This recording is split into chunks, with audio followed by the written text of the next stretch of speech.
Hello বন্ধুরা, Barasat AC PCB রিপেয়ারে আপনাদের সবাইকে স্বাগত জানাই। তো বন্ধুরা, এই এলজি ডবল ডোরের বোর্ডটায় প্রবলেম ছিল, আইপিএম শর্ট ছিল। ঠিক আছে, এই যে আইপিএম খুলে ফেলেছি আমি, বন্ধুরা দেখতে পাচ্ছেন। তো এই আইপিএমটা পুরোপুরি শর্ট আছে। তো আমি এই আইপিএমটা খুলে, এই বোর্ডের আইপিএমটা খুলে আমি এখানে লাগিয়ে চেক করে দেখব যে আমাদের কম্প্রেসারে কোনো সিগন্যাল দিচ্ছে কিনা।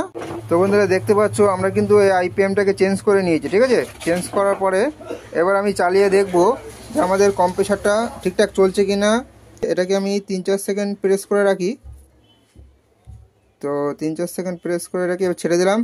দেখুন বন্ধুরা, আমার কিন্তু ইউভিডব্লিউ টেস্টারে লাইট জ্বলে আছে। ঠিক আছে, এবার যদি আমরা কম্প্রেসারটা দেখি, তো কম্প্রেসারও খুব সুন্দরভাবে চলছে।